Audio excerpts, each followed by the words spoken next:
Salutations révolutionnaires, salutations aux abonnés. Nous allons faire un récapitulatif des informations de cette journée, de ce samedi 23 mars 2024 à propos de l'attaque à Moscou. Donc hier, je vous en avais déjà parlé en faisant une analyse détaillée un peu de la situation.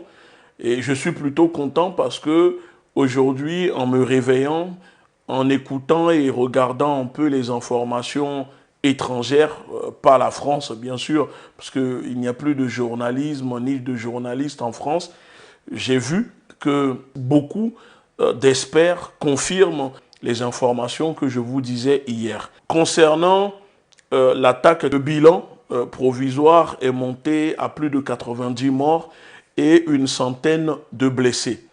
Les autorités russes écartent la thèse, la revendication précipitée, propagée par les États-Unis et ses organes de propagande avec ses supplétifs, les médias et sur les réseaux sociaux. Le président Poutine s'est exprimé et ça se voit qu'il est très énervé d'ailleurs et je sens que ça ne va pas tarder à péter.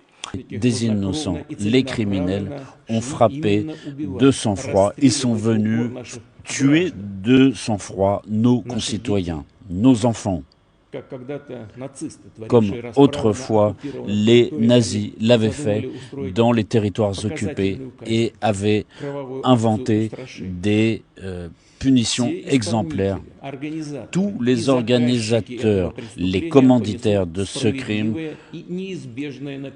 subiront la punition qu'ils méritent, quels qu'ils soient. Je le répète, nous établirons et punirons tous ceux qui sont derrière cet attentat, tous ceux qui ont mis en place ce massacre et cette atteinte à notre peuple. Et donc, dans l'entretien, l'interview accordée à la télévision, il a adressé ses condoléances aux familles des victimes, au peuple russe.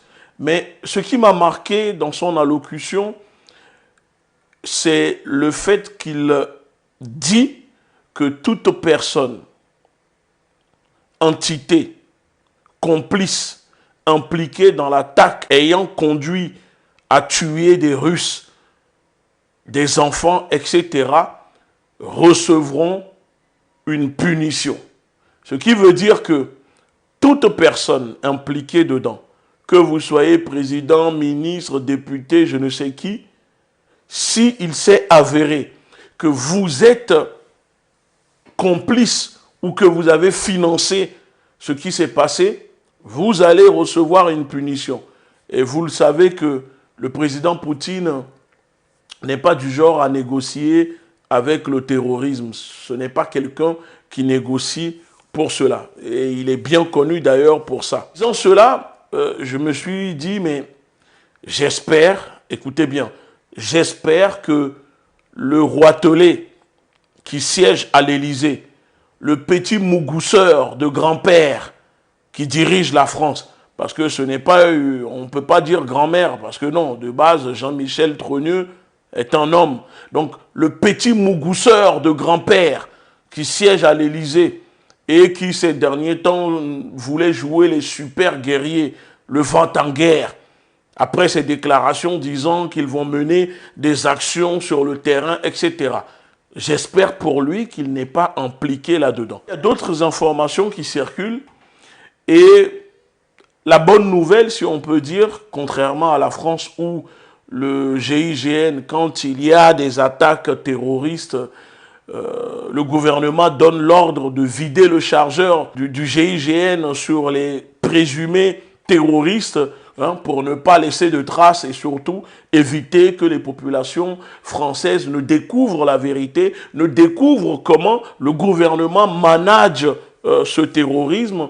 En Russie, l'ensemble des assaillants sont arrêtés. Voilà, les vidéos sont disponibles, je ne peux pas les diffuser dans cette vidéo pour éviter qu'elles soient bloquées. Selon les informations, les 4 personnes sont arrêtées dans la région de Briansk. Ces personnes tentaient de fuir vers l'Ukraine. il y avait déjà une porte préparée pour eux, pour les exfiltrer vers l'Ukraine, puisque les commanditaires sont de l'Ukraine, et donc ils ont été interpellés à moins de 100 km avant leur passage en Ukraine. Sur les personnes impliquées, en plus des 4 personnes arrêtées, il y a 11 autres personnes interpellées un peu partout en Russie qui sont directement liées à l'attaque qui a eu lieu à Moscou le vendredi 22 mars 2024. Au-delà de ça, vous savez, moi je vais encore une fois me répéter. Nous le savons que quand on voit les États-Unis venir sur les réseaux propager cette théorie, la thèse comme quoi c'est l'État islamique qui a mené l'attaque. Je le répète encore une fois, ce n'est pas vrai. Et même si c'était le cas, cela voudrait dire que les États-Unis sont au courant de quelque chose. Pourquoi je vous dis cela? Le 7 mars, les États-Unis ont émis une note alertant leurs ressortissants d'une attaque terroriste avec des informations très précises. Le 8, l'Angleterre, les services britanniques également. Ça veut dire qu'il y a les États-Unis et l'Angleterre qui ont alerté leurs ressortissants d'une attaque terroriste imminente à Moscou. Et quand on découvre aujourd'hui que sans même que l'enquête ne désigne, l'enquête des autorités russes ne confirme que ce soit l'État islamique qui aurait mené l'attentat, on a vu déjà que la propagande occidentale otanienne des mondialistes s'est mise en route. On a vu que le petit mougousseur de grand-père qui dirige la France n'a pas hésité à tweeter en disant que l'État islamique aurait mené une attaque à Moscou, alors que les autorités russes n'ont jamais dit cela, n'ont jamais confirmé cela. Mais ces dirigeants occidentaux hostiles à la Russie se sont précipités tous pour essayer de propager leur narratif, hein, la propagande occidentale des États-Unis, de l'OTAN, pour essayer de noyer les vraies informations. Parce qu'avant cela, la plupart des organes de propagande commençaient à accuser Poutine d'être l'auteur du massacre. On voyait déjà LCI, BFM, tous ces experts et soi-disant journalistes disaient que c'est Poutine qui a ordonné le massacre des Russes pour ensuite accuser l'Ukraine. Et les États-Unis sont arrivés pour dire non, non, non, sans même adresser leurs condoléances au peuple russe. Les États-Unis ont commencé à dire que l'Ukraine n'a rien à voir là-dedans et que c'est l'État islamique. Mais nous le savons que l'État islamique est une création de la CIA des États-Unis. Hein, les propriétaires de l'État islamique, les créateurs de l'État islamique sont Barack Obama et Hillary Clinton, comme le déclarait l'ancien président Donald Trump. Aussi les révélations de Wikileaks, des médias suisses, etc., les informations sont disponibles. Donc quand on sait que l'État islamique est une création, une émanation des États-Unis, imaginons que même ce soit l'État islamique qui aurait mené l'attaque. Qui manage l'État islamique? Qui dirige l'État islamique? C'est bien les services occidentaux, la CIA et le MI6. Ce sont eux qui dirigent l'État islamique. Le plus troublant, vous savez, il y a des gens qui vont dire, oui, mais comment possible que l'Ukraine soit derrière?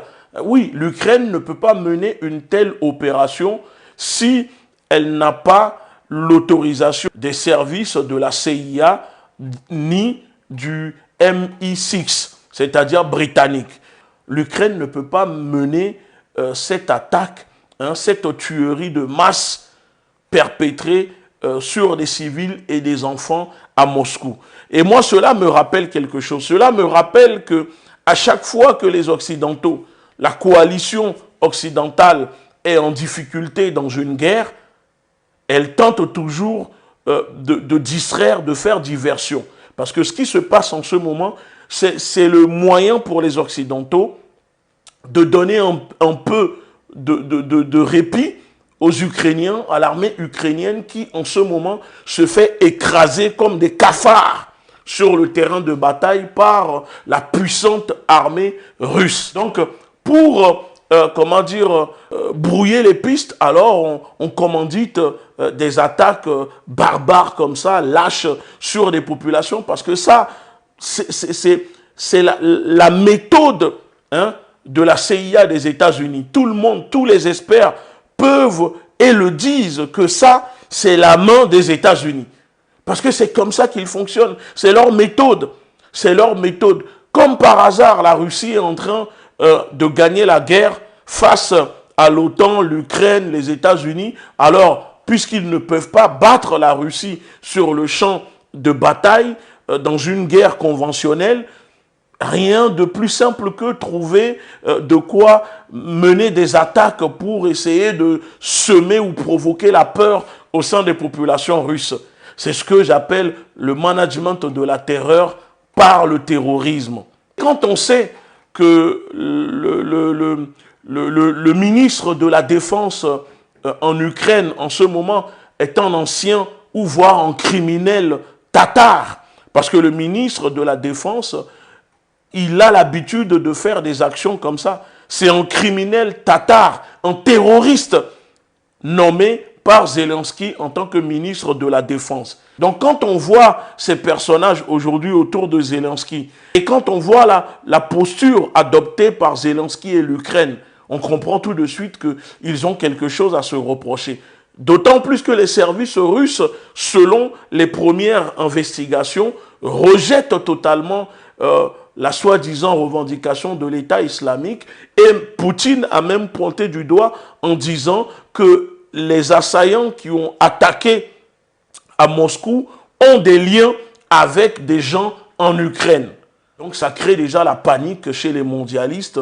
La propagande otanienne s'emballe, puisque même aux États-Unis, il y a même des journalistes qui disent clairement que ça, ce sont les États-Unis, les services, la CIA et le MI6 qui sont derrière l'attaque perpétrée à Moscou.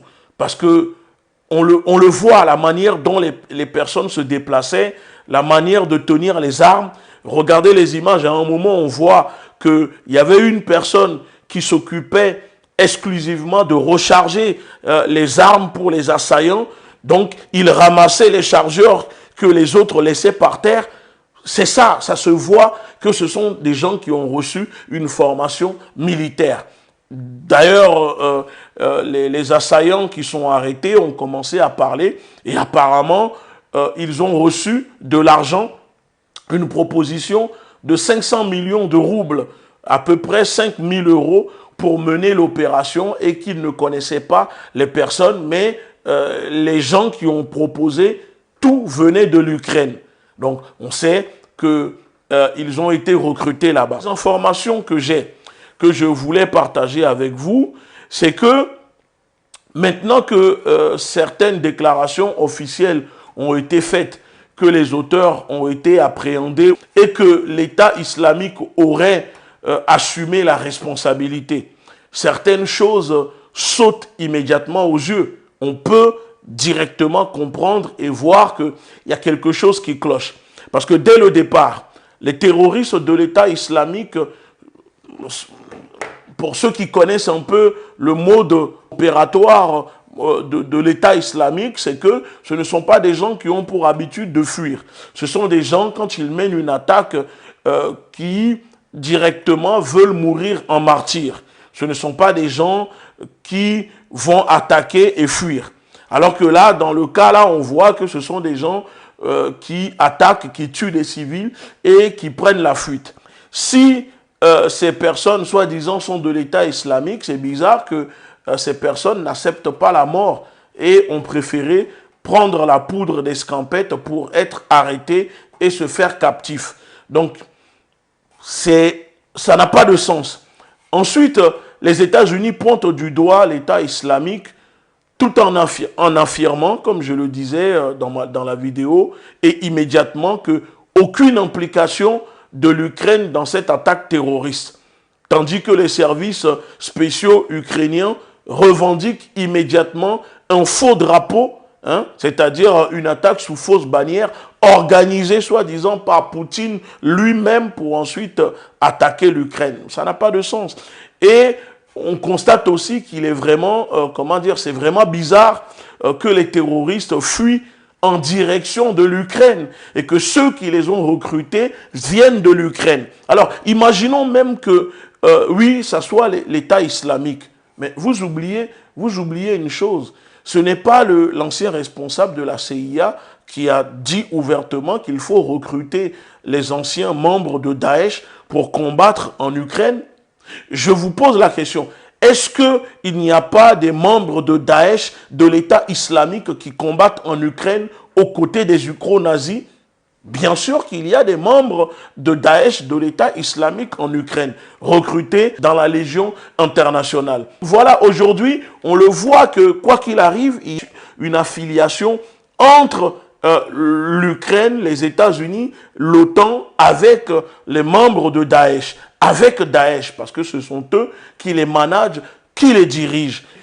Même si il s'agissait de l'État islamique, je le dis, je persiste là-dessus, nous savons tous qui les a créés, qui les finance. Donc nous savons finalement dans quel camp se trouve l'État islamique.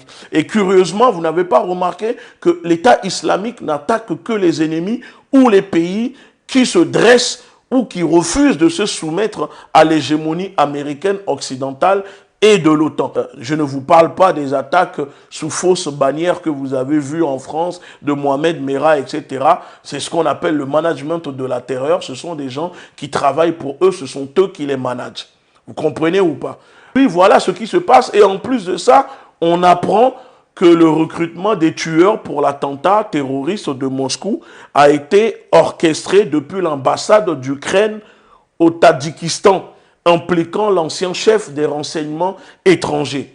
Donc l'ordre de recrutement diffusé publiquement a été dirigé vers des étrangers, facilitant la connexion avec la Légion internationale. Ce sinistre plan, supervisé par l'ambassadeur Valéry Evdokimov, a été découvert alors que l'annonce ci-dessous a depuis été effacée. Je vais vous afficher ça ici. Vous allez voir la capture de l'annonce. On utilise un peu les autochtones de Tadjikistan pour commettre des attaques terroristes à Moscou parce que l'Ukraine est en difficulté, l'OTAN est en difficulté sur le terrain de bataille. C'est ça le vrai visage des Occidentaux. L'ensemble des médias en Russie rejettent la propagande, cette information comme quoi c'est l'État islamique qui aurait mené l'attaque en Russie. Nous allons continuer à suivre de près. Pour ceux qui ne sont pas abonnés au canal Telegram, n'hésitez pas parce que beaucoup d'informations sont partagées sur notre canal Telegram. Vous retrouvez ici le lien et vous pouvez nous suivre. À très bientôt.